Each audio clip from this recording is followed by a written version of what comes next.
Here are some performance tips. Many seasoned players often struggle with stage fright at the moment of truth. Preparation is the key to keeping a lid on. More than that, it lets your music soar in a way that can only happen in a live event. Practice. Practice is the foundation of a good performance, and the foundation of practice is simply repetition. Try to know your piece inside out. On stage, memory will kick in and allow you to feel the music better since you are not overly focused on technique. Practice the piece the day before. Feel reasonably comfortable. Run through the pieces every day leading up to the event. You can't make up for much lost time on the day before. Record yourself and listen closely to see how you sound to others. This is a good way to judge your progress. Make sure you use the same instrument on stage that you practiced with. You may be able to practice the day of the performance, but don't wear yourself out. It's a good idea to relax, take a step back the day of the performance. Be yourself. The preparation is complete at this point, so just enjoy the excitement without the stress. Have a short warm-up before you go on, remembering to stop 30 minutes before going on since you can be heard by early arriving listeners. Don't try something new on stage unless you're at your best and you have planned on improvising. Challenging yourself on stage, however, can be invigorating and be exciting to the audience.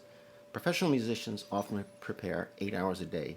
Not surprising since most professionals work 8-hour days. Yet some people consider a one-day rehearsal enough time for an important performance. If you don't have as much time as you need, plan to practice during your quality time when you are at freshest. Your emotional connection to the music will go a long way in carrying the performance. Notation. Use the same notation that you used in practice. Use a clean, clear copy of the score. You can enlarge the score in some cases, which may help with low lighting on stage. Have your music stand and clips handy. It may be working better than what the hall has on hand for you.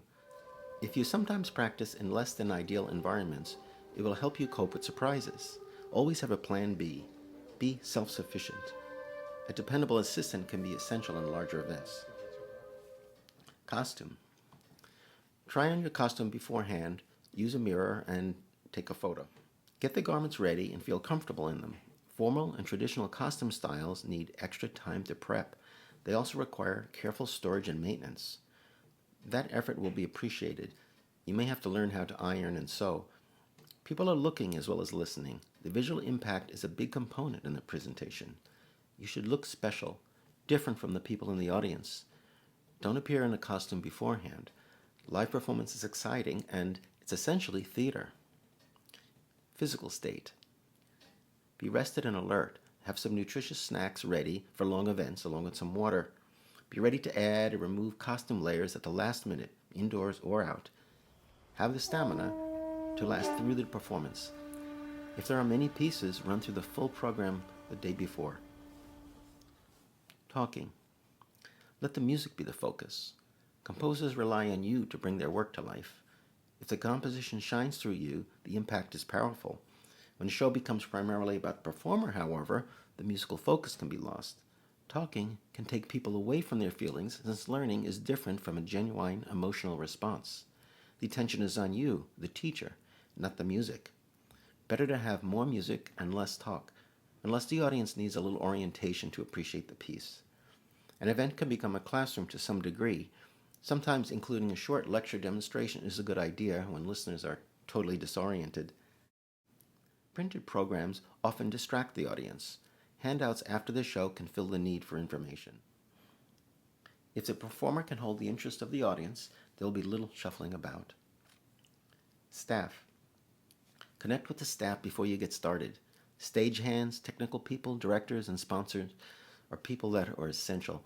They will need to know where you are, that you're ready to start on time. Be polite to audience members who want to chat with you before you go on. They may inadvertently throw off your concentration.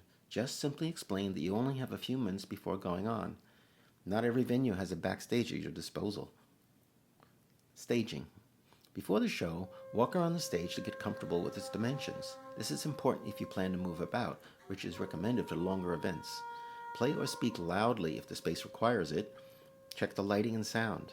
Sound checks need to be finished 30 minutes before the show. Connect with the people who you depend on for the clues of lighting and timing. Use props if they are relevant. Don't let the music stand block eye contact with the audience. Keep it as low as possible so the instrument and costume are visible. Do at least one number with no notation. Do it from memory. Sit in the audience before they arrive in case you need to adjust anything on the stage for a better view. Recording. You may want to have a friend bring a camera.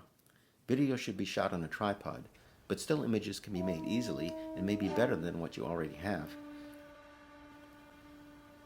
Even a low-quality audio recording will help assess your performance later on. Programming.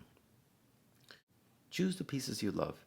If time allows, you can challenge listeners and yourself by bringing more obscure works to the stage. Choosing the order of the numbers is an art in itself. The program should have an emotional arc. Leave the audience wanting to have a little more when it's all over. Better that than losing the excitement and novelty of the performance. Look to a well-produced album or CD for guidance.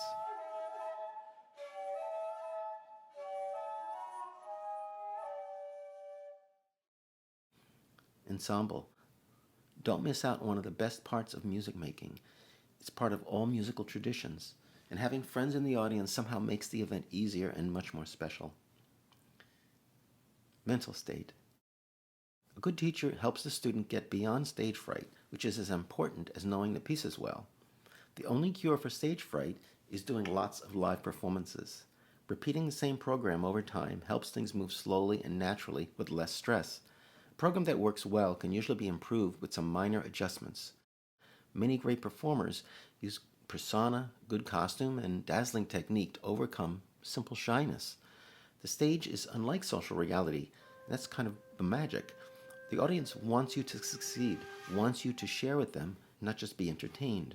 Never apologize. Always improvise when something goes wrong and be sincere, all the while pretending that things are going smoothly. Consider that many out there lack the courage that you are showing and harbor a fear of feeling vulnerable in public. Showing confidence will put the listeners at ease and may inspire them. Be fearless. If you're well rehearsed, then you know you're at your best. Less will go wrong and the listener will feel your love of the music. In a live performance, nobody expects perfection, but a perfect studio recording can never quite compare.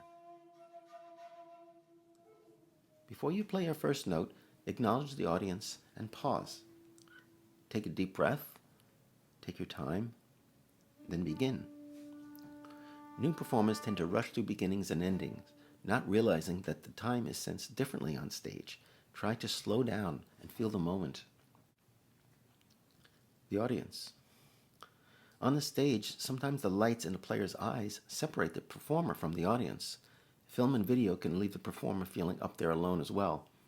Learn to imagine that they are out there. See them in your intuition. They are connecting with the universal feelings that you have uncovered in the score. Your sustained efforts to become intimate with a piece makes this happen. You're bringing people together. Read the audience.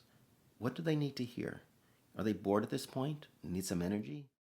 Are they weak or in need of calm and healing?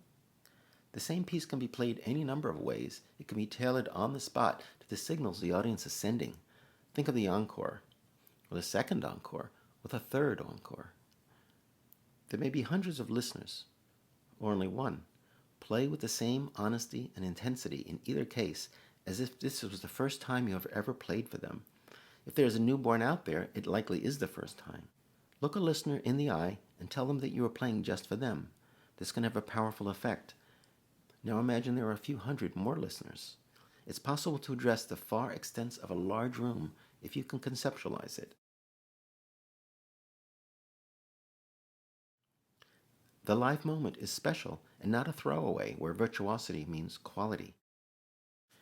So take emotional risks and believe in the audience. Don't be afraid of simplicity. Imagine playing for a small child. Adults have in them somewhere that same sense of openness and wonder. Music can peel away the layers.